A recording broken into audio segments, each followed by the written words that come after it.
आदाब और नमस्कार, मैं हूं सुल्तान कुरैशी और आप देख रहे हैं भिवंडी समय न्यूज। भिवंडी में वंदे मातरम को लेकर सियासत और तकरार तेज हो चुकी है। राज्य के स्कूलों में 31 अक्टूबर से 7 नवंबर तक वंदे मातरम का पूर्ण गायन अनिवार्य करने वाले सरकारी आदेश पर समाजवादी पार्टी के विधायक रईस शेख ने कड़ा ऐतराज जताया है। रईस शेख का कहना है कि सरकार को ये सख्ती फौरन वापस लेनी चाहिए। स्कूलों का काम बच्चों को क्वालिटी एजुकेशन देना है, रिलीजियस पोलराइजेशन क्रिएट करना नहीं। उन्होंने आरोप लगाया कि सरकार बच्चों और टीचर्स पर प्रेशर डालकर आरएसएस का कल्चरल एजेंडा पुश करना चाहती है। इस मामले में विधायक रईस शेख ने मुख्यमंत्री देवेंद्र फडणवीस, स्कूली शिक्षा मंत्री दादाजी भूसे और राज्य मंत्री पंकज भोयर को लेटर लिखकर जीआर वापस लेने की मांग की है।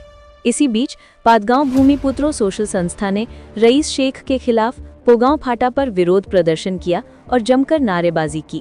डेमो में आरोप लगाया गया कि विधायक रईस शेख नेशनल सॉन्ग को लेकर बेवजह विवाद क्रिएट कर रहे हैं। भिवंडी में इस इशू पर हालात गर्म हैं। एजुकेशन वर्सेस आइडियोलॉजी की डिबेट फिर एक्टिव हो चुकी है। ऑन कैंप वॉक्स के रिएक्शंस लगातार सामने आ रहे हैं और अब नजर इस बात पर है कि राज्य सरकार अगला कदम क्या उठाती है। लेकिन यहाँ एक बड़ा सवाल भी उठता है, ये प्रदर्शन पोगांव के यहाँ ही क्यों किया गया? भिवंडी में जब भी कोई बड़ा आंदोलन होता है वो ज्यादातर जकात नाका, कल्याण नाका, प्रांत ऑफिस, तहसीलदार ऑफिस या छत्रपति शिवाजी महाराज चौक जैसे सेंट्रल जोन्स पर होता है, जहां पुलिस या कॉरपोरेशन परमिशंस लिया जाता है, लोगों की बड़ी मूवमेंट होती है और पब्लिक ऑप्टिक्स भी स्ट्रांग होता है। अगर ये विरोध सिर्फ रईस शेख के बयान के खिलाफ था तो उनके ऑफिस के सामने या सिटी सेंटर पर प्रदर्शन करना ज्यादा लॉजिकल होता, मगर फाउंटेन होटल एरिया पोगांव साइड में प्रोटेस्ट होना पॉलिटिकल सर्कल्स में सवाल खड़े कर रहा है। क्या इस प्रोटेस्ट की लोकेशन में भी कोई हिडन स्ट्रैटेजी थी? क्या इसका पॉलिटिकल माइलेज किसी को देना मकसद था? और क्या इस रैली की जगह सिलेक्शन में विधायक रईस शेख की मर्जी भी शामिल थी?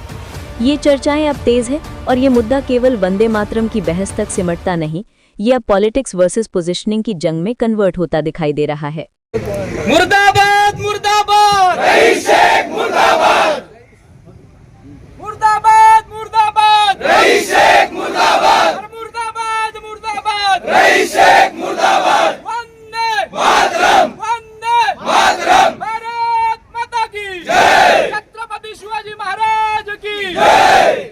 इस देश रहना है तो वंदे मातरम कहना होगा, रहना है तो वंदे मातरम कहना होगा, रहना है तो वंदे मातरम कहना होगा। छत्रपति शिवाजी महाराज की जय, छत्रपति शिवाजी महाराज की जय, छत्रपति संभाजी महाराज की जय। जय श्री राम, जय श्री राम।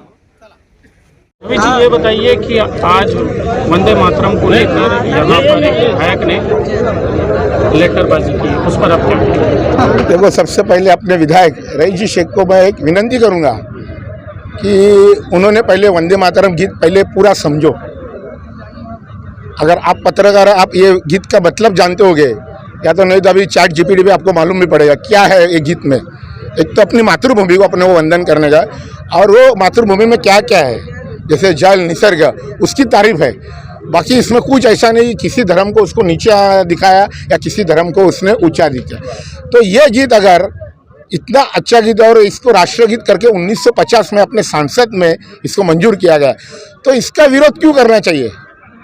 उसने जबरदस्ती टीआरपी बढ़ाने, जब पब्लिक, आप जैसे समझदार लोग ये नहीं चाहते कि बाबा हिंदू मुस्लिम में तनाव बढ़े या ये गीत के ऊपर से सब लोग चाहते हैं। और छोटे बच्चे उनको अगर अपनी भूमि के बारे में अगर अपना छोटा घर भी बनाते तो उसकी तारीफ करते हैं ना। तो वैसा ये घर ही अपना भारत, और यहाँ पे सभी जाति के, सभी वेद के सभी लोग हैं। तो ये गीत में वही बताया गया है, ये गीत में ऐसा और दूसरा कुछ भी नहीं। लेकिन ये आमदार जो अपने आप को खुद को ज़्यादा होशियार और समझदार समझता है, कि उसको लगता है मैं ऐसा करूँगा तो मेरे मुस्लिम लोग में मेरी वाह वाह हुई। लेकिन मुस्लिम लोग भी इस चीज़ से उससे नाराज हुए कि ये चीज़ को विरोध करके कुछ मिलने वाला नहीं। आप अभी समझ रहे हो कि महापालिका का इलेक्शन आ रहा है तो रईस शेख ने ये बोला है, तो ऐसा कुछ नहीं। इससे अगर माहौल ख़राब होएगा तो दोनों समाज का ही नुकसान है। और आज ये पोगा से जो भूमिपुत्र जो इसके खिलाफ जिन्होंने आंदोलन किया है, उनको मैं बहुत बहुत बधाई देता हूं। खास करके योगेश भाई ने, उन्होंने रात में मुझे फ़ोन करके बोला कि बाबा ऐसा ऐसा प्रोग्राम है। मैं बोला मैं ज़रूर आऊँगा। और इन्होंने जो पहल की उसके लिए उनको मैं धन्यवाद देना चाहता हूँ। और ऐसी ही पहल अगर कोई देश के खिलाफ अगर कोई कर रहा हो और उसके बारे में अगर अच्छी सोच योगेश कहने जैसे अगर जो नौजवान के दिमाग में रहेगी उनके लिए मैं 110% मैं 100% में मेरा साथ दूंगा और मैं तन मन धन से उनके साथ रहूंगा। ये मैं आपके माध्यम से बोलता हूँ। आपकी मांगनी क्या है?